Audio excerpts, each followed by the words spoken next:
things to look out for after a sprain: you want to assess joint swelling, and you want to assess the person's ability to take steps.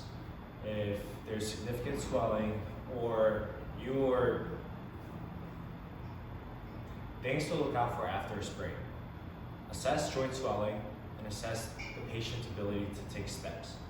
If they're unable to take more than 4 steps and there's significant swelling or there's significant tenderness in that lateral joint area, get x-rays done just to rule out any fractures or compromised tendons around the structures. One of the most limitations that we see after a sprain is limited dorsiflexion. So we want to see your knee be able to clear the toes, and you want to see that symmetrically. So if there's any significant asymmetries that we see, we want to treat that. We want to also see strength in the ankles. We want to see if they have adequate strength in dorsiflexion, plantar flexion, inversion, and eversion. Now, restoring dorsiflexion is probably going to be the key thing that we focus on initially. If you're limited in any dorsiflexion, that can lead to later compensations, which is something that we definitely do not want. One way I like to increase ankle dorsiflexion is by using a band. Now, we're going to put the band in front of the ankle. Now, you can either secure the band onto a wall, a pole. You just want to make sure there's enough tension going through the band. You want to put the band in that ankle joint itself, right in the front. You want to be able to provide good enough tension in the front, and then all you're going to do is just bring that knee towards your toes. Now you're going to create that dorsiflexion range as you provide that posterior translation with the band.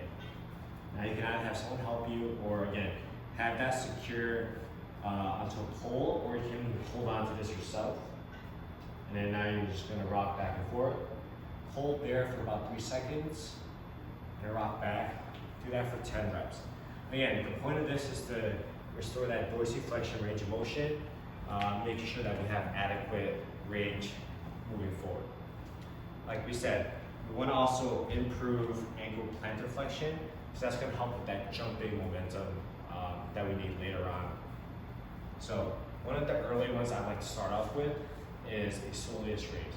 So we're going to grab a kettlebell, you're going to gently rest it on your knee, and all you're going to do, you're going to think about just pushing up, lifting your heels off the floor, and then slowly raising back. So you're going to target the gastroc and the soleus. And again, just improving that ankle plantar flexion is going to help to that return to sport jumping and running criteria that we need.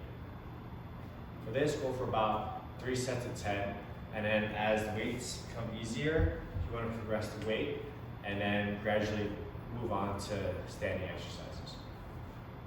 Another one that is going to be important for us is assessing our balance. So single leg balance is going to be important, because after any type of ankle injury, the proprioception in the ankle is going to be compromised.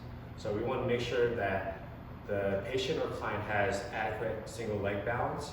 We want to be able to stand on one leg, eyes open for at least 30 seconds. Now, we can train balance by performing exercises. So one of my favorite exercises to do to improve balance is to stand on one leg, grab a kettlebell, and then just work on swings back and forth this way.